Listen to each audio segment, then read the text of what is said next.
ఆమేన్. హల్లెలూయా. దేవుని నామమునకు మహిమ కలుగును గాక. కుడి వచ్చి మీ అందరికీ మన ప్రభు రక్షకుడైన యేసుక్రీస్తు వారి నామంలో మీ అందరికీ వందనాలు. దేవుడు ఇంతవరకు నన్ను, నా కుటుంబాల సంఘాలను తన స్థల భద్రపరుచుకుని కాపాడి ఈ పునరుద్ధాన ఆరాధనలో పాల్గొనే కృపను ధన్యతను అనుగ్రహించి ఉన్నాడు. అందరిని బట్టి దేవునికి మహిమ కలుగును గాక. హల్లెలూయా. దేవుని లేఖనాల్లోకి వెళ్ళిపోదాం.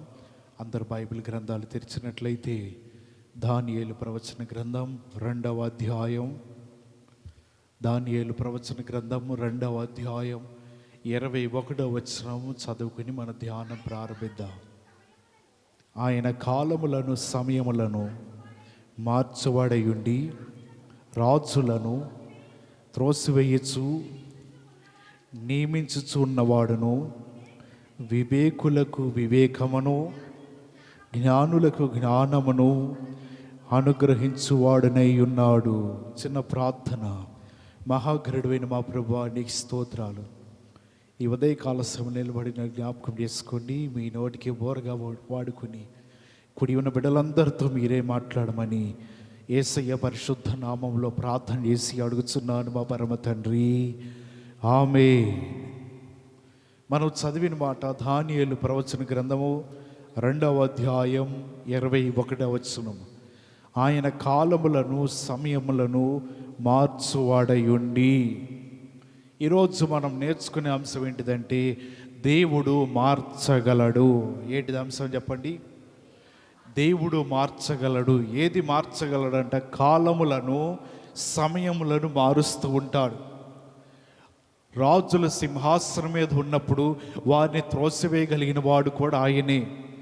వివేకము లేకోకుండా, జ్ఞానము లేకోకుండా వారు జీవితంలో అనేక నష్టాలు చూస్తున్న వారితో కూడా ఆయన అంటున్నాడు, నేను మార్చగలను. అంటే జ్ఞానహీనులను జ్ఞానవంతులుగా మార్చగలడు, అవివేకులను వివేకులుగా మార్చగలడు. ఈ విధంగా లేఖనాల్లో రాయబడుతుంది. ఆయన మార్చగలడంట. ఏ విధంగా మార్చగలడు? ఇంతకీ సందర్భం దానియేలు పలుకుతున్నాడు. రాజు కల వచ్చింది. కల భావాన్ని తెలియపరచగలిగిన వారు ఎవరు అని అక్కడ ప్రతి ఒక్కరిని పరీక్షిస్తున్నారు. సుకున గాండులను, గారడి విద్య కలిగిన వారిను, అలాగే అక్కడ ఉన్న పండితులను అందరిని పిలవనంపించినప్పుడు వారెవరు కూడా రాజు కల భావమును చెప్పలేకపోయారు. అటువంటి సమయంలో ఈ దానియేలు ఈ కల భావములు చెప్పగలడని రాజు మొదలు ప్రవేశపెట్టారు. రాజు దగ్గరికి వచ్చి తెలుసుకుని అతనితో పాటు ఉన్న స్నేహితులందరితో కలిసి వారిని హెచ్చరిస్తున్నాడు. మీరందరూ కూడా ప్రార్థనలో ఉండండి. మీరందరూ ప్రార్థన చేసి దేవుని అడగండి. దేవుని దగ్గర ఉండి ప్రభు మనకి ఏం తెలియపరుస్తున్నాడో, ఆ కళ ఏంటో, కళ భావం ఏంటో మరలా మన రాజుకు తెలియపరచాలి. తెలియని పక్షంలో మళ్ళంతరం కూడా హతులమైపోతామని దానియేలు తన స్నేహితులందరికీ తెలియపరిచాడు. వారందరితో మాట్లాడుతూ ఉండగా ఆయన చెప్తున్నాడు, కళ భావములు, దానిలో ఉన్న మర్మములను, సంగతులను అన్నిటిని కూడా బయలుపరచగలడు. ఎందుకనగా కాలములు సమయములు మార్చువాడై ఉన్నాడు ఆయన. హల్లెలూయా. కాలములు సమయములు మార్చగలవాడు మన దేవుడై ఉన్నాడు. ఏ విధంగా కాలములను సమయంలో మార్చగలడు అంటే, మన చేతి పెట్టుకునే గడియారం, గోడకు తెలుసుకునే గడియారం, వాచిలో ఈ సమయము కాదండి. దేవుని రాకడికి సమయం దగ్గర పడుతూ ఉన్నది. ఆయన రాకడ సమీపిస్తూ ఉన్నది. కాలము మారబోతూ ఉన్నది. సమయం మారబోతూ ఉన్నది. దేవుడి తన పనిని తాను జరిగిస్తూ ఉన్నాడు. అటువంటి సమయంలో మనం నేర్చుకోవాల్సి ఏంటిదంటే, కాలం మారుతూ ఉన్నది, సమయములు మారుతూ ఉన్నాయి. మనుషుల దృష్టిలో మనుషులు అనేక మంది మారుతూ ఉన్నారు. వారి స్వభావాలు మారుతూ ఉన్నాయి, వారి బుద్ధి మారుతూ ఉన్నది, వారి అలవాట్లు మారుతూ ఉన్నాయి, వారి మాట తీరు మారుతూ ఉన్నది, వారి పద్ధతులు మారుతూ ఉన్నాయి, వారి ప్రవర్తన మారుతూ ఉన్నది. ఈ కాలంలో సమయములన్నీ కూడా మారుతుంటే మనిషి కూడా దానితో పాటు మారుతూ ఉన్నాడు. అందుని బట్టి లేఖనాల్లో రాయబడుతూ ఉన్నది, అన్నీ కూడా మారుతూ ఉన్నాయి. అవివేకులుగా ఉన్న మనుషులందరూ కూడా వివేకము కలిగి ఉండిపోతున్నారు. అజ్ఞానులందరూ కూడా ఈ కాలంలో వారికంతటి వారి జ్ఞానవంతులైపోతున్నారు. వారందరూ కూడా, వివేకులందరూ కూడా మంచి తెలివిగల వారిగా మారుతున్నారు. ఎందుకంటే కాలములు మారుతూ ఉన్నాయి, సమయములు మారుతూ ఉన్నాయి. దేవుడు సమస్తాన్ని మారుస్తూ ఉన్నాడు. అటువంటి మనం నేర్చుకోవాల్సి ఏంటిదంటే, దేవుని సమయం దగ్గరగా ఉన్నది. దేవుని కాలము దగ్గరగా ఉన్నది, మనుషుల దగ్గరికి ఆయన రాబోతున్నాడు. మనం ఏమి నేర్చుకోవాలి అంటే, కాలం మారుతుంది, సమయములు మారుతూ ఉన్నాయి, ఆయన కూడా సమీపముగా ఉన్నాడు. హల్లెలూయా. ఈ రోజుల్లో మనం ఏ మనిషికి ఏది కూడా మనం ఇది నేర్చుకోమని చెప్పనవసరం లేదు. వారి జీవితంలో వారికి ఏమి చెప్పకోకుండానే, వారు ఎక్కడికి వెళ్ళకోకుండానే మనిషి అవివేకకుండా మనిషి జ్ఞానవంతుడవుతున్నాడు. కొద్ది కాలంలోనే జ్ఞానం లేని జ్ఞానహీనంగా ఉన్న మనిషి కొద్ది రోజుల్లోని, కొద్ది సమయంలోనే మిక్కిలి జ్ఞానవంతుడవుతున్నాడు. ఆ మనిషిని పట్టుకోవడానికి కూడా హద్దులు లేకుండా ఉంటున్నాయి. ఎందుకంటే కాలం మారుతూ ఉన్నది, సమయంలో మారుతూ ఉన్నది. ఒకళ్ళు చెబితే నేర్చుకునే విధానం దాటి మనిషి ఎక్కడికి వెళుతున్నాడంటే తానంతటి తాను నేర్చుకునే స్థితికి వచ్చాడు. ఇది కాలం మారటం, ఇది సమయములన్నీ మారటం కూడా. ఒకళ్ళు చెప్పనవసరం లేదండి. మనిషి జ్ఞానవంతుడిగా తయారవుతా ఉన్నాడు, వివేకము కలిగి తయారవుతా ఉన్నాడు. దేవుని రాకడ, దేవుని పరిస్థితులు, వాతావరణం అన్నీ కూడా మారుతానే ఉన్నాయంట. మనం నేర్చుకోవాల్సింది దేవుని దగ్గర కూడా అదే. కాలం మారుతుంది, సమయములు దేవుడు మారుస్తున్నాడు. మన జీవితాలు మనం మార్చుకోవాలి, మన బ్రతుకుల్లో మనం మార్చుకోవాలి, మనం జీవిస్తున్న జీవితాన్ని మార్చుకోవాలి, మన ప్రవర్తన మార్చుకోవాలి, మన నడవడి మార్చుకోవాలి, మన ఆలోచనలు మార్చుకోవాలి, మన తలంపులు మార్చుకోవాలి, మన క్రియలను మార్చుకుంటే దేవుని దృష్టిలో మనందరం కూడా విలువ కలిగిన వారమై ఉంటామంట. ఇటువంటి కాలములు, సమయములు మారుస్తూ అవివేకులందరికీ వివేకమును అనుగ్రహిస్తూ, జ్ఞానం లేని వారికి జ్ఞానం అనుగ్రహిస్తూ, ఈ విధంగా ఈ లోకాల మనుషులందరూ కనబడుతున్నారు. వారందరూ కూడా మార్పు చెందుతున్నారు. క్రైస్తవులు అనబడిన మనము కూడా ఏం చేయబడాలంటే మార్పు చెందాలంట. ఏ విధంగా మార్పు చెందాలి?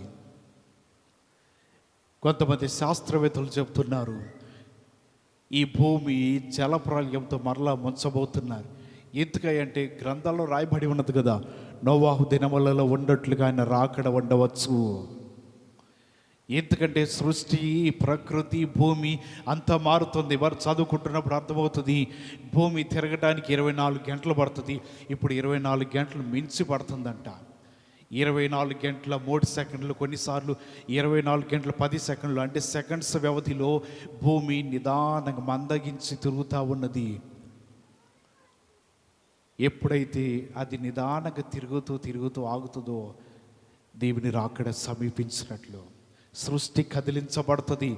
ఈ ప్రకృతి అందు విపత్తులన్నీ ప్రారంభించబడుతూ ఉంటాయి. అనేక పరిశోధకులు చెప్తా ఉన్నారు, నిశ్చయంగా ప్రళయంతో ఈ భూమి నాశనం కాబోతుంది. ఎందుకంటే సృష్టి అంతా కూడా భూమి తిరగటంలో నిదానిస్తూ ఉన్నది, నెమ్మలమవుతూ ఉన్నది. 24 గంటలు మించి అది కొన్ని సమయాన్ని కూడా తీసుకుంటుందంట. అందుకనే పరిశోధకులు ఏం చేస్తున్నారంటే కొన్ని క్షణాలు 24 గంటల సమయాలు కలుపుతున్నారు. ఎందుకంటే సృష్టి తన పనిని కూడా తాను ముగిస్తూ ఉన్నది. అది అంటుంది, నాదా ఎప్పుడయ్యే నీ రాకడ, ఈ భూమి మీద రక్తం ఒలిగించబడుతూ ఉన్నది, భూమి మీద అనేక ప్రాణులు పోతా ఉన్నాయి, భూమి మీద మనుషుని పాపం అధికమవుతుంది, భూమి మీద నరహత్యలు అధికమవుతున్నాయి, భూమి అంతా కూడా మారిపోబోతుంది. ఎప్పుడు తన రాకడని చెప్పి దేవునిని భూమి వేడుకుంటా ఉన్నది. నిజంగానే ఈ లోకము కాలం మారుతూ ఉన్నది, సమయం మారుతూ ఉన్నది, సృష్టి తన పనిని తాను మార్చుకుంటూ ఉన్నది.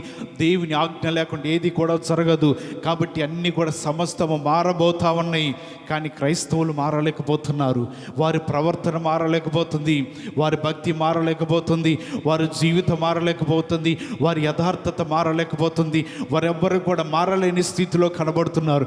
నీవు గుర్తించవలసిన ఏంటిదంటే దేవుని రాకడ సమీపంగా ఉన్నది. కాలములు, సమయములు అన్నిటిని కూడా దేవుని ద్వారా మార్చబడుతూ ఉన్నాయి. హల్లెలూయా. ఆ కాలంలో అహష్వరోషు రాజుగా ఉన్న కాలంలో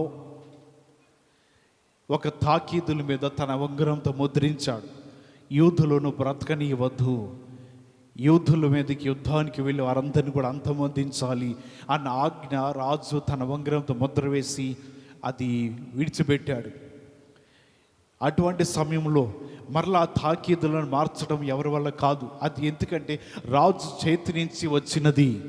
అటువంటి సమయంలో ఎప్పుడైతే ఈ ఎస్తేరు రాజు దగ్గరికి వచ్చి వేడుకుంటూ ఉన్నది, అప్పటికి హామాను మరణమైపోయాడు.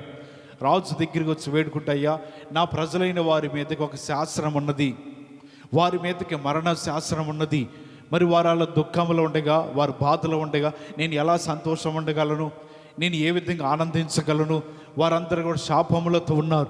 ఇటువంటి శాపము తొలగించమని ఎస్తేరు రాజుతో వేడుకుంటూ ఉన్నది. అటువంటి సమయంలో ఆయన అంటున్నాడు, రాజు తన చేతి ఉంగరం చేత ముద్రించిన దానిని ఎవరు మార్చలేరు, మార్చజాలరు కూడా. కానీ ఎస్తేరు వేడుకుంటుంది, నీవు చెప్పినట్లుగానే తాకీదులు రాయించు, వాటన్నిటి రాయించి నా యొద్దకు తీసుకురా. మరలన్నీ కూడా మారిపోయినాయి. ఆ యూదుల మీద ఉన్న మరణ శాసనం మారబోయింది. ఆ యూదులందరి మీద ఉన్న ఇటువంటి శాపములు తొలగించబడింది. అన్నీ మార్చబడి తాకీదులు రాయించి రాజు యొద్దకు తీసుకురాగా రాజు తన ఉంగరంతో ముద్ర వేసి అది అన్నీ కూడా పంచుతూ ఉన్నారు. ఇదిగో యూదులందరికీ విముక్తి కలిగినది, యూదులు విమోచింపబడ్డారు, వారి మీద మరణము లేదిక, ఆ మరణ శాసనం రద్దు చేయబడినది. రాజు తన ఉంగరం చేత ముద్రించి ఆ శాసనమును ప్రజలందరికీ తెలియపరుస్తున్నాడు. ఎందుకంటే మనుషులు మార్చలేరు, కానీ మనుషులు మార్చడానికి అసాధ్యమే. కానీ దేవుడు అంటున్నాడు, ఆయన కాలంలో సమయంలో మారుస్తున్నప్పుడు మన జీవితంలో చిన్న చిన్న కార్యములను ఆయన చేయటానికి, మార్చడానికి సిద్ధముగా ఉన్నాడు. హల్లెలూయా. ఆమె చెప్పిన మాటను బట్టి ఏ రాజు కూడా ముద్రించిన దానిని మరల వెనక తీసుకోవటం ఎక్కడా లేదు, ఉండదు కూడా. కానీ ఉన్నదంటే కారణము అంతకుముందే ఆమె ఉపవాసాలుంది, దేవుడి దగ్గర ఉండి వేడుకుంటూ ఉన్నది. సమయములు మారాలయ్యా, కాలములు మారిపోతూ ఉన్నాయి. యూదులందరూ భయపడుతూ ఉన్నారు, యూదులందరూ జీవితంలో భయము పుంజుకొస్తూ ఉన్నది. ఈ సమయంలో ఏం చేయాలని దేవుడి దగ్గర అడుగుతూ ఉన్నది. దేవుడు అనుకున్నాడు, నేను ఈ తాకీదులను మార్చాలి. నేను కనికరించకపోతే ఇవి మారవు. నేను కనికరించకపోతే యూదుల మీద ఉన్నటువంటి శాపము తొలగదు. కనికరించకపోతే యూదులు ఎవరు కూడా మార్చబడరని తెలుసుకున్న దేవుడు వీళ్ళు చేస్తున్న ఉపవాస ప్రార్థన బట్టి దేవుడు తన మార్గములు తెరిచి కనికరించి వారి జీవితంలో నూతన కార్యములు జరిగించి వారి ప్రార్థన విని దేవుడు అంటున్నాడు, ఆ శాస్త్రములన్నీ కూడా మార్చివేశాడు. వారి మీద ఉన్న మరణ శాస్త్రము తొలగించబడినది. యూదులు ఎవరు కూడా మరణించడానికి ఏ అధికారం లేదు. ఎవరైతే యూదులు బ్రతకనీయకూడదన్నారో వారి ప్రాణం పోయింది. కారణం ఏంటిదంటే ఎవరు మార్చలేనటువంటి తాకీదులను మన దేవుని ద్వారా మార్చబడ్డాయి. హల్లెలూయా. మన దేవుని ద్వారా అటువంటి తాకీదులన్నీ కూడా దేవుడు మార్చివేస్తున్నాడు. ఈ రాత్రి మనం ఈ పగటి కాలస్యంలో దేవుని మాటలు వింటున్న మన జీవితంలో నేర్చుకోవాల్సినది ఏంటిదంటే దేవుడు మార్చగలడు. అది నీ జీవితాన్నైనా నా జీవితాన్ని, ఏ బ్రతుకులైనా ఆయన మార్చడానికి దేవుడు ఇష్టపడుతున్నాడు. ఎప్పుడైతే దేవుడు తన మాటల ద్వారా మార్చాలనుకుంటున్నాడో ఆయనకి సాధ్యమే, అసాధ్యమైంది ఏది కూడా లేదు. మొదటి మాట మనం విన్నాము, కాలములను, సమయములను మార్చగలడు. రెండో మాట ఏంటిది? సంఖ్యాకాండము 23వ అధ్యాయము, సంఖ్యాకాండం 23వ అధ్యాయం 20వ వచనం చదవండి. ఇదిగో దీవించమని నాకు సెలవాయను, ఆయన దీవించను, నేను దానిని మార్చలేను.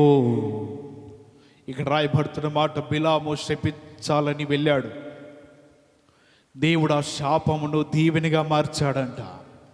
ఆ శాపము దేవుడు ఆశీర్వాదకరంగా మార్చి ఉన్నాడు. దానిని ఎవరు మార్చలేరు. బిలాము అంటున్నాడు, నేను కూడా దానిని మార్చలేను. 3 గుంపుల యొద్దకు తీసుకుని వెళ్ళాడు బాలాకు. మొదటి గుంపు దగ్గర దీవించాడు, రెండవ గుంపు దగ్గర దీవించాడు, మూడవ గుంపు దగ్గర కూడా దీవిస్తున్నాడు, ప్రజలందరినీ కూడా ఆశీర్వదిస్తున్నాడు. బాలాకు అంటున్నాడు, వచ్చిన పని ఏంటిది? నేను ఎందు నిమిత్తమై తీసుకుని వచ్చారు? నా దాసులు అసలు నీతో ఏం చెప్పారు?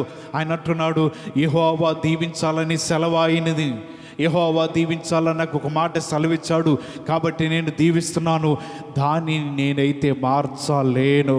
హల్లెలూయా. యెహోవా దీవించాలనుకుంటే దానిని ఎవరు మార్చలేరు. యెహోవా దీవించాలంటే దానిని మార్చుట అసాధ్యము. యెహోవా దీవించాలనుకుంటే దాని దీవెనలన్నీ కూడా మన మీద నిలిచి ఉంటాయి, దానిని ఎవరు మార్చలేరు. బిలాము అది అంటున్నాడు, నేనైతే మార్చలేను. ఆ దీవెనలన్నీ మార్చడానికి కుదరదు. శాపమును దీవెనగా మార్చేశాడు. ప్రజలను శపిద్దామని బయలుదేరిన ఈ బిలాము జీవితంలో ఆలోచన మార్చుకున్నాడు, తన ఉద్దేశంలో మార్చుకున్నాడు, తన తలంపులు మార్చుకున్నాడు. ఆయన అంటున్నాడు, నిజముగా దేవుడు దీవించాలనుకున్నాడు, ఇది దేవుని మాట. ఆ దీవెనను ఎవ్వరు కూడా మార్చలేరంట. ఎవరు కూడా మార్చడానికి శక్తి లేదు. కొన్నిసార్లు మన జీవితాలు మారకపోతే మనము దేవుని వాక్యం ద్వారా మార్చుకోవాలి. అటువంటి మారని జీవితాలు ఏ మనిషి మార్చలేడండి, ఎవ్వరు మార్చలేరు. మార్చగలిగిన ఆయన మాత్రం ఒక ఆయన ఉన్నాడు. ఆయన వలన మాత్రమే అవుతుంది, ఆయన మాత్రమే మారుస్తుంటాడు. మనుషులు మార్చలేరు, నువ్వు తోటివారు మార్చలేరు, నీ జీవితాన్ని ఎవరు మార్చలేరు. దేవుడు అనుకున్నాడు, నేను మీ జీవితాన్ని మార్చాలి. శాపంలో ఉన్న జీవితాలని దీవెనలోకి తీసుకుని రావాలి, శాపంలో ఉన్న బ్రతుకులను దీవెనలోకి తీసుకుని రావాలి. శాపంతో వారి జీవితాలు నలుగుతున్న వారి బ్రతుకులన్నిటినీ దీవెనలోకి నడిపించాలి. ఈ బిలాము ఆలోచనలు వేరుగా ఉన్నాయి. దేవుడైతే దీవించాలనుకుంటున్నాడు. అట్టి శాపములను దేవుడు తొలగించాడు, వారి మీద ఉన్న కీడును తొలగించాడు. ఆ శాపవచనాలన్నీ కూడా తొలగించబడి ఆయన అంటున్నాడు, నేను దేవుని ద్వారా సెలవును పొందుకుని వచ్చాను, దేవుని ఆజ్ఞను పొందుకుని వచ్చాను. ఏంటిది ఆజ్ఞ అంటే, దేవుడు దీవించాలన్నాడు, నేను వారిని దీవిస్తున్నా. దేవుడు దీవించాలన్న ఆలోచన కలిగి ఉన్నాడు, నేను ప్రజలందరినీ దీవిస్తున్నా. నీవెవరు, నువ్వు మార్చలేవు, నేను మార్చలేను. దేవుడు దీవించాలన్న ఆలోచన కలిగి ఉంటే దానిని మార్చుట ఎవరి తరము కాదు. హల్లెలూయా. దానిని మార్చుట ఎవరి వలన అవదంట. దేవుడు దీవించాలన్న ఎవరి వలన అది కాదు, దేవుని వలన మాత్రమే అవుతుంది. మరి మనుషులు దీవిస్తారా, మనుషులు ఆశీర్వదిస్తారా? అసలు మనిషి స్వభావం ఏంటిది ఒకసారి మనం చూద్దాం. ఇర్మియా గ్రంథము 13వ అధ్యాయము, ఇర్మియా గ్రంథము 13వ అధ్యాయము. మనిషి ఎటువంటి అలవాట్లు పడినప్పుడు ఏ విధంగా ప్రవర్తిస్తారో అక్కడ కనబడుతుంది. ఇర్మియా గ్రంథము 13వ అధ్యాయము 23వ వచనం చదవండి. కూషు దేశస్థుడు తన చర్మమును మార్చుకొనగలడా? చిరుత పులి తన మచ్చలను మార్చుకొనగలదా? మార్చుకొనగలిగిన ఎడల కీడు చేయుటకు అలవాటు పడిన మీరును మేలు చేయవల్ల పడును. మన జీవితంలో మార్చుకోవాల్సింది పై దేహము కాదు, ఈ పై శరీరమును కాదు, అంతరంగమును మనం మార్చుకోవాలంట. ఇక్కడ రాయబడితే ఇర్మియా ప్రవక్త ఈ మాటలు చెప్తా ఉన్నాడు. మీరు ఒకవేళ జీవితాన్ని మార్చుకోవాలన్నా, బ్రతుకులు మార్చుకోవాలన్నా, శరీరాన్ని మార్చుకుని నల్లగా ఉన్న శరీరాన్ని తెల్లగాను, తెల్లగా ఉన్న శరీరం నల్లగాను, ఇది కాదు. అంతరంగమును మార్చుకోవాలి, హృదయమును మార్చుకోవాలి, తలంపులను మార్చుకోవాలి, మన ఆలోచనలు మార్చుకోవాలి, మన స్వభావాన్ని మార్చుకోవాలి. చిరుతపులు అంటే అక్కడ కనబడుతుంది కదా, తన మచ్చలను మార్చుకొనగలదా? అది మార్చుకోలేదు. అందు నిమిత్తమే మనుషుల గురించి చెప్తా ఉన్నాడు. ఏమనంటే, కీడు చెయ్యుటకు అలవాటు పడిన వారు మేలు చేయాలంటే కష్టము. ఒకవేళ మీరు మార్చుకొనగలిగిన ఎడల మీరు మేలు చేయవచ్చు. మేలు చేయుటకు మీ వల్ల పడుతుంది, మీ వల్ల పడును. కాబట్టి మన జీవితంలో అంతరంగమును మార్చాలి అంటే దేవుని వలన అవుతుంది, వాక్యం వలన అవుతుంది. చివరికి దైవజనుడు వలన కూడా కాదండి. పై దేహం నీకంతా నువ్వు మార్చుకోవచ్చు. పై దేహంను మార్చుకోవడానికి ఎన్నో క్రీములు వచ్చినాయి. వాటన్నిటిని రాసుకుంటే, లేకపోతే వాటన్నిటి ముఖం మీద రాసుకుంటే నీ దేహము, నీ శరీరము మారుతుంది. చిరుతపిల్లి తన మచ్చలను మార్చుకోలేని విధముగా మన జీవితాలు కీడు చేయాలనుకున్న వారు ఇక వారి జీవితాలు మేలు చేయట వారి వల్ల పడదండిక. వారు మారరిక వారి జీవితాలు. ఎందుకంటే వారు కీడు చేయట అలవాటు పడి ఉన్నారు. చిరుత పులి తన మచ్చలను ఏ విధంగా మార్చుకోలేకపోతుందో వారు కూడా వారి జీవితంలో ఉన్న ఆ చెడు లక్షణములను, ఆ జీవితంలో ఉన్న అటువంటి స్వభావం తొలగించుకుని మంచి చేయాలన్న ఆలోచన రాధిక వారికి. వారి చర్మమును మార్చుకోలేరు, వారి అంతరంగమును మార్చుకోలేరు. అంతరంగంలో ఉన్న ఆలోచనలన్నీ కూడా మనం అంతరంగాన్ని చూడలేం కదా. చూచువాడెవరంట? దేవుడై ఉన్నాడు. పైన శరీరం చూడగలం దేహాన్ని చూడగలము, లేకపోతే శరీరం ఏ రంగులో ఉందో చూడగలము. కానీ అంతరంగంలో ఉన్న ఆలోచనలు ఎవ్వరు కూడా ఎరగలేరు. వారి అంతరంగం మార్చాలంటే దేవుని వలన, లేదా వాక్యము వలన, లేదా నీకంతా నువ్వు మార్చుకోవాలి, అంతే. ఇక రెండవది ఎవరు మార్చలేరండి. అటువంటి ఆలోచనలు కలిగిన వారు, అటువంటి దేహంని ఎవరు మార్చలేరు. ఇక్కడ రాయబడుతున్నది మన దేహంను మార్చుకోవాలి, మన తలంపులు మార్చుకోవాలి, మన జీవిత లక్షణములు మార్చుకోవాలి.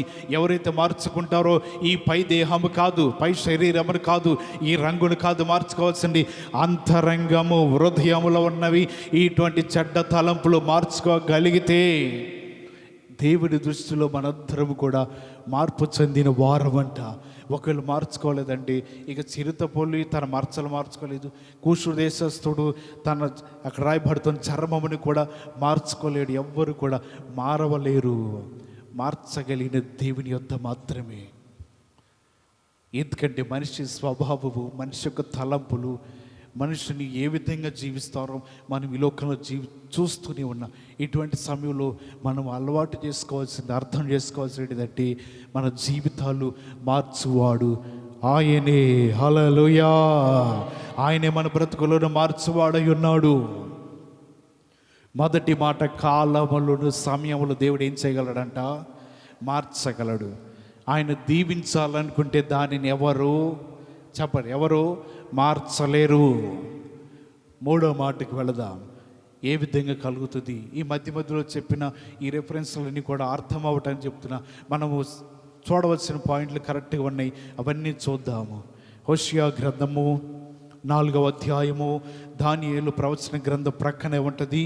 హోషియా గ్రంథము 4వ అధ్యాయము 7వ వచనం చదవండి. తమకు కలిగిన కొలది వారు నా ఎడల అధిక పాపము చేసిరి గనుక వారి ఘనతను నీచ స్థితికి మార్చుదును. మూడో మాట రాయబడుతుంది, దేవుడు దీవిస్తాడంటే దీవిస్తాడు, ఎవరు మార్చలేరు. దేవుడు కాలముల సమయంలో మార్చగలని మారుస్తాడు. అలాగని ఆయన మాట వినకుండా అధిక పాపము చేసి, అధిక ద్రోహం చేసి, తిరుగుబాటు చేస్తే లేఖనాల్లో రాయబడుతూ ఉన్నది, ఘనత నుంచి దేవుడు నీచ స్థితికి కూడా మార్చగలిగిన శక్తిమంతుడు. ఆయన అది చేయగలడు, ఇది చేయగలడు.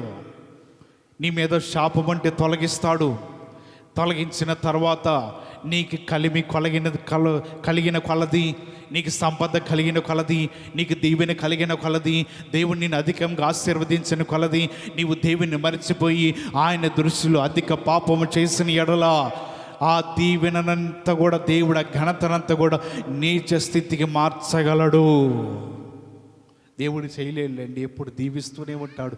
దేవుడు ఎప్పుడు ఆశీర్వదిస్తూనే ఉంటాడు, ఎప్పుడు మేలులతో నింపుతాడండి. మేలులు ఉన్నాయి, దీవెనలు ఉన్నాయి, గద్దింపు ఉన్నది, హెచ్చరింపు ఉన్నది, అన్నీ కూడా ఆయన దగ్గర ఉన్నాయి. ఇక్కడ రాయబడుతున్నది, ఒకవేళ దేవుని మరచిపోయి ఎవరైనా కానీ అధిక పాపము చేసిన ఎడల రాయబడుతూ ఉన్నది, వారందరూ కూడా ఘనత నుంచి నీచమైన స్థితికి వెళ్ళిపోతారంట. ఏ విధంగా వెళతారండి? యేసు ప్రభువారు దేవాలయానికి వస్తే నీచమైన కార్యములు కనబడుతున్నాయి. డబ్బులాట ఆడుతున్నారంట, కొంతమంది వ్యాపారాలు చేస్తున్నారంట, ఆ దేవాలయం దొంగల గృహంగా అనుకున్నారంట. ఈ విధంగా చేస్తున్నప్పుడు కొరడాలు పట్టుకుని ఏడుతా, ఇది నా తండ్రి ఇల్లు అని మీకు తెలియదా? ఇది ప్రార్థనకి నిలయమని తెలీదా? ఇది నా జనులందరికీ ప్రార్థన మందిరం అని తెలీదా? ఏంటిది వ్యాపారం ఏంటి? ఈ ఆటలేంటి? ఈ డబ్బులతో ఏంటి మీరు చేస్తున్నారని కొరడాలు పట్టుకుని వాదంతా కూడా బయటికి తరిమేశాడు. ఎందుకంటే వారు నీచమైన పనులు చేస్తున్నారు, దేవాలయంలో నీచమైన కార్యములు చేస్తున్నారు. దేవునికి వారి మీద కోపం వచ్చి వారందరినీ గద్దిస్తూ ఉన్నాడు. ఘనతనిచ్చువాడు ఆయనే, మాట వినకపోతే ఎదురు తిరిగితే నీచమైన స్థితికి కూడా తీసుకొచ్చేవాడు ఆయనే. లేదు, ఆయన ఎందుకు భయభక్తులు కలిగి ప్రార్థనతో ఉంటే శాపమును తొలగించువాడు ఆయనే, దీవించువాడు ఆయనే. ఇన్ని విధములుగా దేవుడి దగ్గర ప్రతి లక్షణము ఆయనలో కనబడుతున్నది. మనం నేర్చుకోవాల్సినది, మనం ఏ విధంగా ఉన్నాము, మన జీవితాన్ని, మన బ్రతుకులను మార్చుకోవాలి. ఏ విధంగా మార్చుకోవాలి?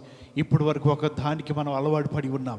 లేఖనాల్లో రాయబడుతుంది, ఒకవేళ మీరు మంచి మేలు చేయాలని మీరు అలవాటు కలిగి ఉన్న ఎడల అది మీ వల్ల పడుతుంది, మీ వల్ల నవ్వుతుంది.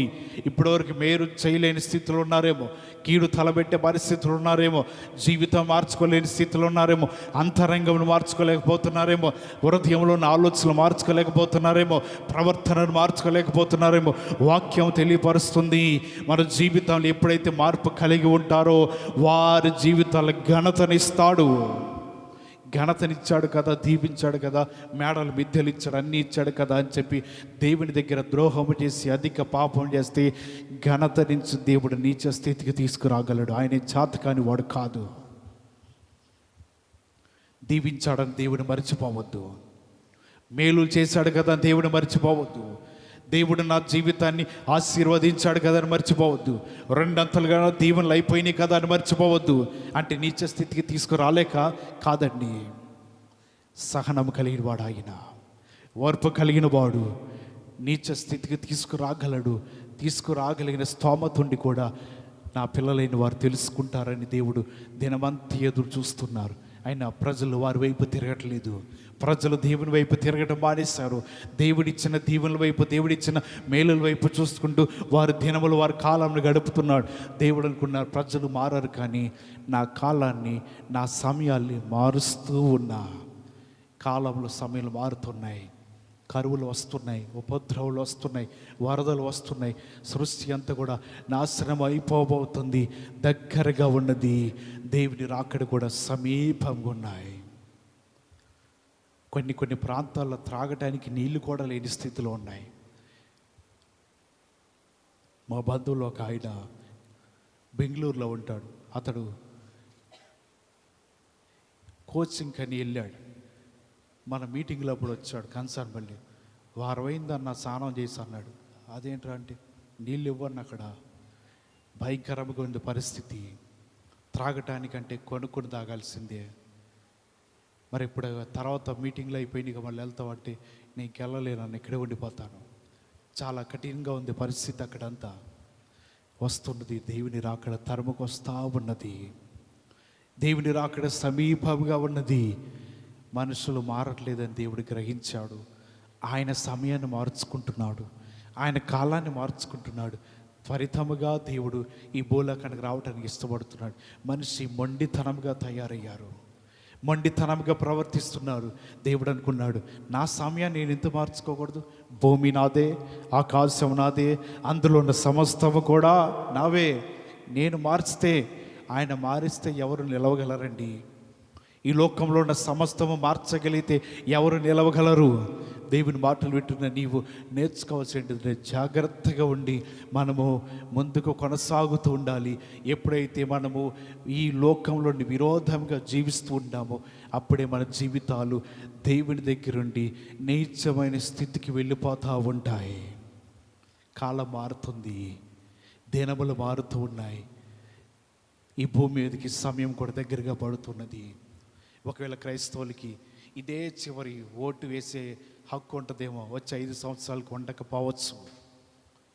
క్రైస్తవులందరూ ఓటు హక్కు తీసేస్తే ఇక ఆ పైనోడు రాడు, అక్కడ ఉన్నాడు కదా ఒక ఆయన, తెల్ల జుట్టేసిన తెల్ల గడ్డ వేసుకుని, ఇక ఆయన అందరూ కూడా ఎవరు గెలిపించాలో భారతదేశంలో ఉన్న తన వారందరూ కూడా చక్కగా ఓటేసి గెలిపిస్తారు. క్రైస్తవులకి ఓటు తీస్తే నాకు తెలిసి వచ్చే 5 సంవత్సరాలు దీన్ని ఎత్తేస్తాడు.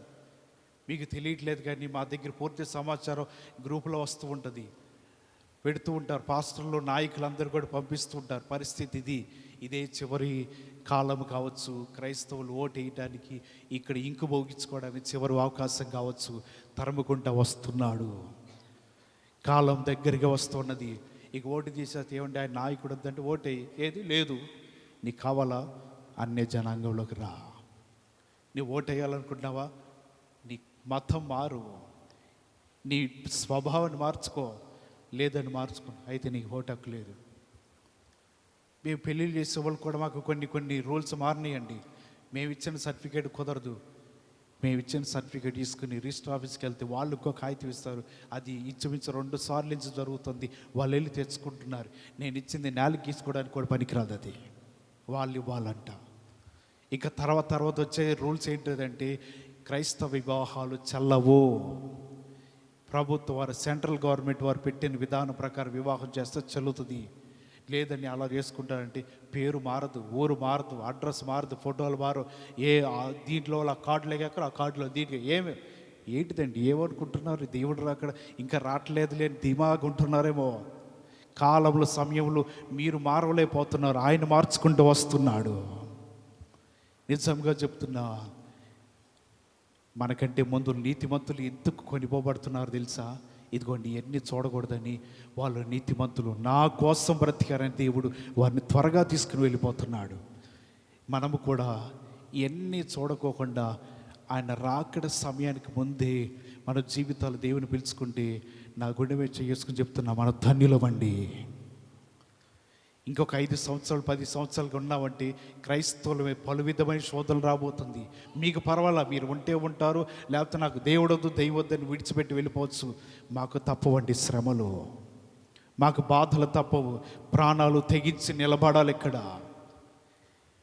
విశ్వాసులు నిలబడవచ్చు, లోకం నిలబడతారు, దేవుని మందిరంలో నిలబడతారు, బయట నిలబడతారు. వారికి ఇష్టమైతే అయ్యా నా కుటుంబం కావాలి, దేవుడిదే ఉంది, మందిరం ఉంది, విడిచిపెట్టి వెళ్ళిపోయినా వెళ్ళిపోవచ్చు. కానీ మేము తప్పించుకోవడానికి ఏ మార్గం లేదు. మాకు అన్ని ఉచ్చులు కూడా బిగిస్తూనే ఉన్నారు. మా ప్రాణాలకి గ్యారంటీలు ఇవ్వండి. మీ ప్రాణాలకి గ్యారంటీ ఉన్నాయి.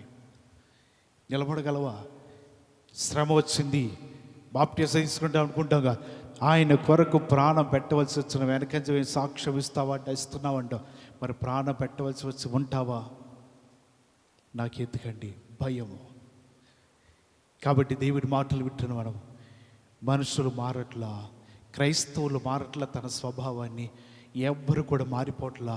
దేవుడు అనుకున్నాడు, నేను మారుస్తాను కాలాన్ని, ఆ సమయంలో నేను మారుస్తాను, ఆ విధాన పద్ధతులని నేను మారుచుకుంటూ వస్తాను. ఆయన మార్చుకుంటూ వస్తున్నాడు. నిజంగా రావాలి, దేవుడు రాకడ రావాలి, సమీపం ఉండాలి. ఒకే మాట, ఒకే భాష, ఒకే పలుకు, ఒకే ఆరాధన, ఒకే పాలన, ఒకే విధానం రాబోతున్నాయి. అప్పుడు మన జీవితాల్లో ఈ గ్రంథం కూడా ముయ్యబడుతుంది. మూసిన తర్వాత అయ్యో నేను బైబిల్ చదువుకోవాలండి, నేను వాక్యం చదువుకోవాలి, అయిపోయింది, సమయం ముగించబడుతూ ఉన్నది. అందుకని మనకంటే మందులు నీతిమంతులు నిర్దాక్షణంగా జాలి తలకుండా తీసుకుని వెళ్ళిపోతున్నారండి. వీళ్ళందరూ దేవుడి రాకడికి వెళ్ళిపోతున్నారు. శ్రమలు చూడకుండా, కష్టాలు చూడకుండా, బాధలు చూడకుండా దేవుని దగ్గర కూడా, ప్రభువా నీ రాకడ ఏ క్షణమయ్యా, నీ రాకడి కోసం ఎదురు చూస్తున్నా, ఈ శ్రమలను మేము చూడకూడదు, నీతో పాటు మేము ఉండాలని ఎవరైతే ఎదురు చూస్తూ నిరీక్షణ కలిగి ఉంటారో వారందరూ కూడా నిశ్చయముగా దేవుని దృష్టిలో భాగ్యవంతులండి. మార్చుకోవాలి మన జీవితము. మారని వారి కోసం ప్రార్థన చేయాలి. మారని వారి కోసం మనము మంగళారుస్తూ దేవుని దగ్గర వేడుకుంటూ ఉండాలి. ఈ విధంగా ఎప్పుడైతే వేడుకుంటూ ప్రార్థన చేస్తూ ఉంటామో ఆయన రాకడ సమీపంగా ఉంది. మనందరం ఆయనతో పాటు ఉండబోతున్నాము. హల్లెలూయా. ఒక ఆయన పిల్లికి సకల విద్యలు నేర్పించాడట. టీ ఎలా తేవాలి, మంచినీళ్ళు ఎలా తేవాలి, చుట్టాలు వచ్చినప్పుడు ఎలా అందియాలి.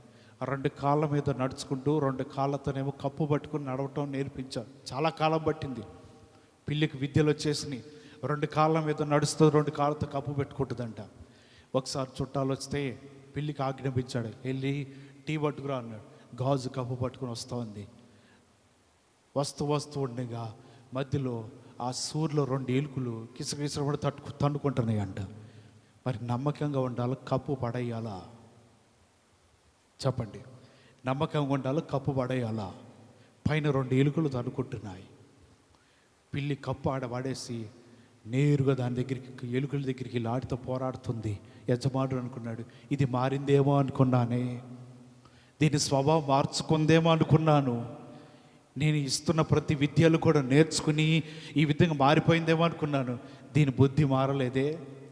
ఆ ఎలుకలు చూసి ఆ పనిని అక్కడే పడేసింది, ఆ కప్పు పడేసింది, వెళ్ళిపోయి అక్కడ ఆ ఎలుకలతో పోరాటం చేస్తుందంట.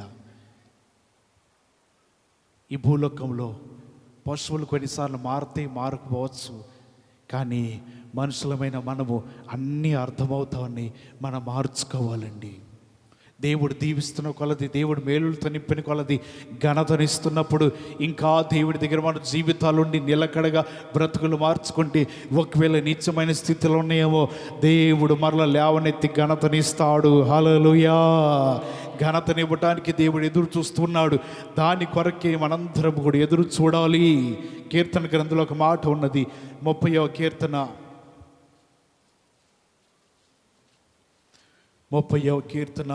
11వ వచనం చదవండి.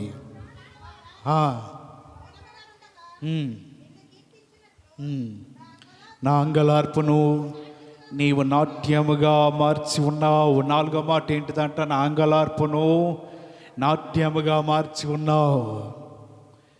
దేవుడు మన కన్నీటిని, మన దుఃఖమును నాట్యముగా మార్చగలడంట. దేవుడు మన కన్నీటిని, మన బాధను నాట్యముగా మార్చడానికి ఆయన ఇష్టపడుతున్నాడు. కొన్నిసార్లు దుఃఖంలోను, కొన్నిసార్లు వేదనలను మన జీవితాలు ఉంటే ఆయన అక్కడ రాయబడుతున్నది, నా అంగలార్పును నాట్యముగా మార్చగలవు. కొన్నిసార్లు మన జీవితాలు బాధలో ఉన్నప్పుడు దేవుడు ఆనందాన్ని ఇస్తూ ఉంటాడు. కొన్నిసార్లు బాధలు ఉన్నప్పుడు అంగలార్పు వస్తుంది. కన్నీరు కారుస్తున్నప్పుడు దాన్ని నాట్యముగా మారుస్తాడు. 2 విధాలుగా చేస్తాడండి. అధిక ద్రోహం చేయకుండా ఉంటే అంగలార్పు నాట్యముగా మార్చబడుతుంది. ఆయన మీద ఎదురాడే ప్రజలు ఉంటే నాట్యములు అంగలార్పుగా మారుస్తూ ఉంటాడు. బాగానే ఉన్నారు, నిన్నటి వరకు సంతోషంగా ఉన్నారు, వారు నాట్యం చేస్తూ ఉన్నారు, వారు ఆనందంగా ఉన్నారు, సంతోషంగా ఉన్నారు. ఉదయ కాల సమయంలో ఏమైందో తెలియదు, ధ్వనులు వినబడుతున్నాయి, అంగలార్పు వినబడుతుంది, కన్నీరు వినబడుతుంది, రోదన వినబడుతుంది, బాధలు వినబడుతున్నాయి. నిన్నటి వరకు బాగానే ఉన్నారండి. నాట్యం అంగలార్పుగా మార్చగలడని కొద్ది క్షణాల్లోనే. అదేవిధంగా ప్రార్థన చేసి దేవుని దగ్గర వేడుకుంటే అంగలార్పును నాట్యముగా మార్చగలడు. హల్లెలూయా. నిన్నటి దిన కూడా ఒక మరణ వార్త విన్నాను. మధ్యాహ్న కాల సమయం ఆడ ఉద్యోగం చేసి ఆయన తిరిగి ఇంటికి వచ్చాడు. అతను ఇంటికి వచ్చిన తర్వాత కరెంట్ రావట్లేదని ఈయన వెళ్ళి ఏదో చేద్దామని దాన్ని పట్టుకున్నాడు. వెంటనే మరణం అతను పట్టేసుకుంది. 10 నిమిషాల పాటు కొట్టుకులాడి ప్రాణం విడిచాడు. ఆయన డ్యూటీ నుంచి బయలుదేరిన తన స్నేహితులు చెప్పలా, ఒరే 2 గంటలుగా నేను చనిపోతానని చెప్పలా. తెలియదు కదా, వాహనం మీద వస్తున్నప్పుడు అనుకోలా నాకు ఈరోజు మరణమే రాసి ఉందేమని. తెలీదు. ఇంటికి వచ్చిన తర్వాత స్నానం అయిపోయిన తర్వాత అనుకోలా 5 నిమిషాల్లో అక్కడ ప్రాణం పోతుంది నాదని. సమీపిస్తున్నాడు, దగ్గరగా వెళుతున్నాడు.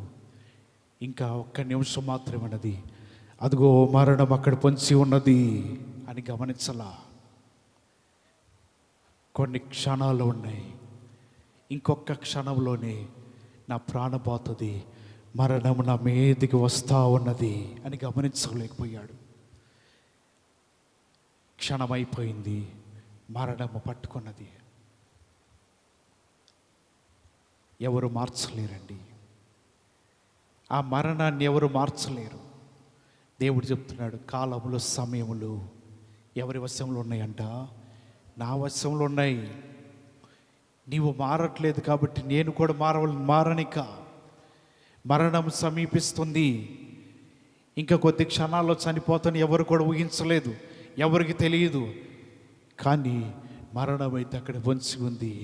అందుకే ఆయన అంటున్నాడు, మరణం అంట కిటికీలో నుంచి తొంగి చూస్తుంది, కిటికీల అంచుల మీద నుంచి తొంగి చూస్తూ ఉన్నదంట. ఎవరు దొరుకుతారో పట్టుకుందామని, ఎవరు మారట్లేదా వారిని పట్టుకుందామని, ఎవరు ఉంటారని మరణం తొంగి చూస్తూ ఉన్నది. ఎవరు గమనించలేదు. దేవుని మాటలు వింటున్న మనము ఆయన పెట్టిన సమయాన్ని మార్చలేరండి, పెట్టిన కాలాన్ని మార్చలేరు, ఆయన నియమించిన మరణాన్ని తప్పించలేరు. అన్నీ కూడా ఆయన వశంలోనే ఉన్నాయి. మనం గమనించాలి. ఎప్పుడైనా సరే దేవుడు అక్కడ రావచ్చు. చిటికి వేసి పిలిచినప్పుడు అడ్డంగా తలకి ఊపటము, ప్రభువుని వేడుకోవటం లేదు. రెప్పపాటున మన జీవితాలు మార్చబడి మహిమ శరీరముతో వెళ్ళిపోతాయి. అందుకే వాళ్ళ జీవితాలు కోరుకోవాల్సినది కాలముల సమయంలో మారుస్తాడండి. మొదటిగా అదే చెప్పా, కాలంలో సమయంలో చేతికి పెట్టుకునే వాచీలు, గోడకు పెట్టుకునే గడియారాలు కాదండి. ఆయన సమయములు వేరుగా ఉంటాయి, ఆయన కాలములన్నీ వేరుగా ఉంటాయి. వాటిని గమనించాలి. ఎప్పుడైతే ఆ కాలములను సమయములు గమనిస్తూ సృష్టి ఎలా మారుతున్నది, మనుషులు ఎలా మారుతూ ఉన్నారు, మనుషుల ప్రవర్తన ఎలా ఉన్నది, వారి జీవితం ఎలా ఉన్నది, మన జీవితంలో నిదానంగా మన జీవితాలు మార్చుకుంటూ దేవునికి ఎదురాడుకోకుండా, దేవుని దగ్గర అధిక ద్రోహం చేయకుండా ఘనత కలిగిన జీవితాలు ఉండాలి. కానీ నీచమైన స్థితిలోకి మన జీవితాలు దిగజారిపోకూడదు. ఎవరైతే అలా జీవిస్తుంటారో వారందరూ కూడా అధికమైన మేలులు పొందుకుంటారంట. ఆఖరి మాట చెప్పి నేను ముగిస్తాను. యాకోబు రాసిన పత్రిక 4వ అధ్యాయము, యాకోబు రాసిన పత్రిక 4వ అధ్యాయము 9వ వచనం చదవండి. వ్యాఖ్యుల పడుడి, దుఃఖపడుడి, ఏడవుడి, మీ నవ్వు దుఃఖమునకును మీ ఆనందము చింతకును. మీ నవ్వు ఎలా మార్చుకోవాలంట? దుఃఖమునకును. అలాగే మీ ఆనందం ఎలా మార్చుకోవాలంట? చింతకును. అంటే క్రైస్తవులు ఈ నవ్వటాలు, లేకపోతే ఆనందించటాలు, లేకపోతే ఈ భూలోకం నుండి సంతోషించటాలు ఇవన్నీ కాదు. అక్కడ చెప్పబడుతుంది, మీ నవ్వు దుఃఖమునకును మీ ఆనందం చింతకును మార్చుకోండి, ఆయన త్వరగా రానై ఉన్నాడు. హల్లెలూయా. ఏంటంటే నవ్వకూడదంటే ఆయన యందు ఆనందించండి. మరలా చెప్తున్నాను, ఏం చేయాలంట? దేవుని బట్టి ఆనందించవచ్చు, వాక్యమును బట్టి ఆనందించవచ్చు. పితరుల కాలం దేవుడు చేసిన అద్భుతాలు జ్ఞాపకం చేసుకుంటూ సంతోషిస్తూ దేవుని స్తుతించవచ్చు. దేవుని యందు ఉంచి ఆయన ఆరాధనలోని ఆత్మలో ఆనందించవచ్చు. కానీ లోకంలో ఉన్నప్పుడు మన సమయం ఉండి కూడా, ప్రార్థించగలిగే స్తోమత ఉండి కూడా మనము నవ్వటము, లేకపోతే ఇకిలించడము, సంతోషించడము, ఆనందించడము ఇటువంటి చేయవద్దు. మీ నవ్వు దుఃఖముగా మార్చుకోండి, మీ ఆనందము చింతగా మార్చుకోండి. మరి ఎప్పుడండి మేము సంతోషించేది? ఆయన చెప్తున్నాడు, నేను మరలా తిరిగి మీ వద్దకు వస్తాను, వచ్చినప్పుడు మీకు అప్పుడు సంతోషం కలుగుతుంది. అప్పటి వరకు మీకు దుఃఖమే, అప్పటి వరకు దినదినము బాధలే, దినదినము కన్నీరే రావచ్చు. ఆయన వచ్చి ఎప్పుడైతే మనల్ని తనతో పాటు తీసుకుని వెళతాడో అక్కడ ఏడుపైనను, దుఃఖమైనను, బాధ అయినను, ఎండైనను, ఆకలైనను, దాహమైనను ఏది కూడా ఉండదు. గొర్రె పిల్లయే వెలుగు. హల్లెలూయా. అక్కడ ఉందండి ఆనందం, ఇక్కడ కాదు ఉంది. అందుకే రాయబడుతుంది, మీ నవ్వు ఉంటే దుఃఖముగా మార్చుకోండి, ఆనందం ఉంటే చింతగా మార్చుకోండి. అప్పుడు హృదయం నుంచి తన్నుకుంటూ వస్తుంది ప్రార్థన, హృదయం నుంచి కన్నీటితో వస్తుంది ప్రార్థన, హృదయం నుంచి మన జీవితాలు దుఃఖముతో కూడినది, విరిగి నలిగిన హృదయం నుంచి వస్తూ ఉంటుంది. ఇటువంటి విధంగా ఉండండి. ఒకవేళ ఆనందించాలంటే ఆయన సన్నిధిలో ఆనందించండి, దేవుని బట్టి ఆనందించండి, ఆయనను బట్టి అతిశయించండి, వాక్యాన్ని బట్టి సంతోషించండి, తప్పలేదు. కానీ అనవసరంగా ఈ లోకంలో మన జీవితాలు దుఃఖపడవలసిన సమయంలో దుఃఖపడాలి. ఇది క్రైస్తవులందరూ దుఃఖపడవలసిన సమయము, క్రైస్తవులందరూ చింతపడవలసిన సమయము, క్రైస్తవులందరూ పట్టుదల కలిగి ప్రార్థన చేయవలసిన సమయము, ఆటపాటలతో సంతోషించవలసిన సమయము కాదు. కాలం మారుతా ఉన్నది, సమయం మారుతా ఉన్నది, అన్నీ కూడా మారుతా ఉన్నాయి. మన జీవితాలు చాలా జాగ్రత్తగా ఉంటే నిశ్చయంగా దేవుడి దగ్గర నువ్వు మేలులు పొందుకుంటావు. నీ జీవితాన్ని దేవుడు శాపంలో నుంచి దీవెనలోకి మారుస్తాడు. కాబట్టి మనం నేర్చుకున్న మాటలు ఒకసారి మనము మళ్ళీ జ్ఞాపకం చేసుకుందాం. మొదటి మాట, కాలములు, సమయములు ఏం చేస్తాడు?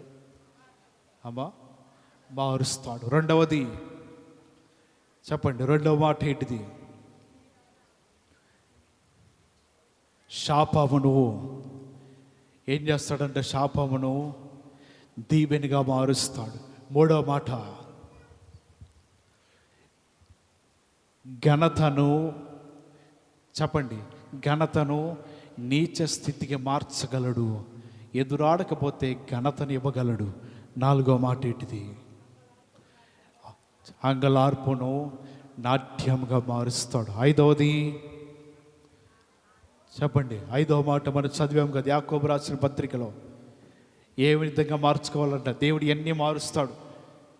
మనం మార్చుకోవాల్సిన ఆఖరి మాట ఏం మార్చుకోవాలంటే, మనము నవ్వును దుఃఖముగాను, ఆనందమును చింతగాను మార్చుకోవాలి. ఇది ఒక్కటి మనం చేయాలి. మిగతా ఎన్ని ఆయన చేస్తాడు, మారుస్తాడు, మన జీవితంలో దీవిస్తాడు, శాపాన్ని తొలగిస్తాడు, ఇవన్నీ కూడా చేయగలడు. ఈ ఒక్క పని మనం చేయగలిగితే నీ స్థితిని, నీ జీవితాలు మారుస్తూ ఉన్నాడు. దేవుని మీద కాదండి, మన స్థితిని బట్టి దేవుడు ఏదైనా మారుస్తాడు. నువ్వు మంచిగా ఉంటే శాపాన్ని తొలగించి దీవిస్తాడు. నువ్వు ఎదురాడితే ఘనతను తొలగించి నీచ స్థితికి ఇస్తాడు. అంత మన ప్రవర్తన మీద ఆధారపడి ఉంది, దేవుని మీద ఏమీ లేదు. మన ప్రవర్తన మీద ఆధారపడి ఉంది. మన ప్రవర్తించిన తీరుని బట్టి దేవునికి దగ్గర ప్రతిఫలం ఉంటుంది. ఆయన మనకిచ్చే విధానం కూడా మన ప్రవర్తన మీద మాత్రమే ఆధారపడి ఉందని గమనించండి. నాకు ఘనతను ఇవ్వలేదండి, దేవుడు నాకు కీడు చేస్తున్నాడండి, మన ప్రవర్తన మీద ఆధారపడి ఉంటుంది. ఈ విధంగా మన జీవితాలు దేవుని ఎందుకు కలిగి బ్రతుకులను మార్చుకుంటూ సమయాలు, కాలములు అన్నిటిని గుర్తుంచుకుని మనం ఏం చేయాలంటే, కన్నీటితో దుఃఖంతో ప్రార్థన చేస్తే అట్టి ప్రార్థన వినడానికి, ఆలకించడానికి దేవుడు ఇష్టపడుతుంటాడు. ఈ కొద్ది మాటలు బట్టి దేవుడు మిమ్మల్ని బలపరచును గాక. అందరూ తలలో వచ్చండి, ప్రార్థన చేసుకుందాం. దేవుడు మనతో మాట్లాడిన మాటలు జ్ఞాపకం ఉంచుకుందాం. ప్రభు దగ్గర అడుగుదాము, ప్రభువా, కాలములు, సమయంలో నీవు మారుస్తున్నావయ్యా. శాపములన్నిటిని తొలగించి దీవెనకరంగా మారుస్తున్నావయ్యా. అంతేకాదు, ఘనత కలిగి ఉంటే అధిక పాపం చేసిన ఎడల ఆయన వాక్యం సెలవిస్తుంది, నీచ స్థితికి వెళ్ళిపోతామంట. మనం అటువంటి స్థితికి వెళ్ళిపోకూడదంటే మనం ఏం చేయాలి? ఘనత కలిగి ఉండాలి. దేవుని దగ్గర మనం ఏం చేయాలి? దుఃఖముతోనూ చింతతోనూ ఎప్పుడైతే దేవుని వేడుకుంటావో, ఆయన అంటున్నాడు, నీ అంగలార్పును నాట్యముగా మారుస్తాను. ప్రభు దగ్గర, ప్రభువా, నా జీవితము మార్చుకోలేకపోతున్నానయ్యా, నా స్వభావమును మార్చుకోలేకపోతున్నానయ్యా, నా జీవితాన్ని మార్చండి, నా బ్రతుకులు మార్చండి ప్రభువా, నేను మార్చుకోవాలని ఇష్టపడుతున్నానని నీవు దేవుని అడగగలిగితే ఆయన మారుస్తాడు. లేదు, నీకు మారాలని ఆసక్తి లేకపోతే దేవుడే కాలాలు మారుస్తున్నాడు, సమయాలు మారుస్తున్నాడు, అధికారులు మారుస్తున్నాడు, అన్నిటిని మార్చుకుంటూ వస్తున్నాడు. నీవు నిలబడగలవా? నీ జీవితం రాబోతున్న శ్రమలను ఎదుర్కోగలవా? రాబోతున్న కష్టాలు ఎదుర్కోగలవా? రాబోతున్న నిందలు ఎదుర్కోగలవా? ఎదుర్కోలేని పక్షంలో జీవితం అన్న మనం మార్చుకుందాం, మన బ్రతుకులను మార్చుకుందాం. దేవాలయంలో వారు వ్యాపారాలు చేస్తున్నారు, రొక్కలు మార్చుకుంటున్నారు, డబ్బులతో వారు దుర్వ్యాపారం చేస్తున్నారు. ఇది నా తండ్రి నిలయము, సర్వజనులకి ఇది ప్రార్థనా మందిరము. దేవుడు వారిని హెచ్చరిస్తున్నాడు. నీచమైన కార్యం చేసిన వారందరినీ దేవుడు మరణాలు పెట్టి వారిని దండిస్తున్నాడు. దేవుడి దగ్గర ఉన్న వారి జీవితాలు ఒకవేళ ఇప్పటి వరకు నీచమైన స్థితిలో ఉండి, అనగారిపోయిన స్థితిలో ఉండేవా, దేవుడి దగ్గర అడుగుదాం. ప్రభువా, నా జీవితానికి ఘనతని పోయా, నా మీద ఉన్న శాపాన్ని తొలగించు ప్రభువా, నా అంగలార్పును నాట్యముగా మార్చండి అయ్యా. నా జీవితాన్ని ప్రభువా మార్చుకుంటానయ్యా, నా పరిస్థితులను మార్చుకుంటాను ప్రభువా, నా స్థితిగతులను మార్చుకుంటానయ్యా. నేను మార్చుకోవడానికి ఇష్టపడుతున్నానయ్యా. లేదా నీ చేతికి అప్పగిస్తున్నా, నీకు పనికొచ్చే పాత్రగా నన్ను నిలబెట్టండి అయ్యా, నీకు ఉపయోగపడే పాత్రగా నేను నిలబెట్టండి ప్రభా. నువ్వు ఏ విధంగా నన్ను మలచాలనుకుంటున్నావో ఆ విధంగా ఉపయోగపడే పాత్రగా నన్ను మలచండి అయ్యా. నా జీవితాన్ని మార్చుకోవాలి ప్రభా, నా ప్రవర్తన మార్చుకోవాలయ్యా, నా స్వభావం మార్చుకోవాలి ప్రభా. నాలో హేయకరమైన క్రియలు ఉంటే మార్చుకుంటానయ్యా, నీకు ఆయాసకరమైన జీవితం ఉంటే మార్చుకుంటాను, లోపడైన మనస్తత్వం ఉంటే మార్చుకుంటానయ్యా, విధేయత చూపలేని మనస్తత్వం ఉంటే మార్చుకుంటానయ్యా. అందరి దృష్టిలో హేళనకరంగా ఉంటే నా జీవితాన్ని మార్చుకుంటానయ్యా. తండ్రి, ఈ సమయంలో మార్చుకోవడానికి సిద్ధపడిపోయానయ్యా. నీ చేతులకు అప్పగిస్తున్నాను, నీవే మార్చండి అయ్యా. నీ చేతుల్లో పెడుతున్నాను, నా జీవితాన్ని మార్చండి అయ్యా. నేను మారకపోతే ప్రజల దృష్టిలో నవ్వులు పాలవుతున్నానయ్యా. వివేకం లేని వారికి వివేకం ఇస్తావు కదా, జ్ఞానవంతులను మారుస్తున్నావు కదా. నా జీవితాన్ని కూడా మార్చండి ప్రభా అని దేవుని ఎదుట నువ్వు ఎప్పుడైతే వేడుకుంటావో అడుగుతావో నిశ్చయంగా దేవుడు మార్చడానికి ఇష్టపడుతున్నాడు. అదైనా నీకు ఆసక్తి ఉంటే మారుస్తాడండి. లేదు, నీవు అడగకపోతే ఆయన ఏమి మార్చడు. ఏ స్థితిలో ఉన్నావంటే నీవు అదే స్థితిలో పిలవబడతావంట. లేదయ్యా నేను మార్చుకుంటానండి, నిన్ను బట్టి దేవుడు సంతోషిస్తాడు. ప్రార్థన చేసుకుందాం. చెప్పబడిన మాటలు మన అందరి ఉదయములు ఫలభరితంగా ఉన్నట్లుగా, వాక్యము ప్రతి హృదయాల్లో ఫలించినట్లు ఆత్మచేత ప్రేరేపణ కలిగిన వారు ఎవరైనా ప్రార్థన చేయండి.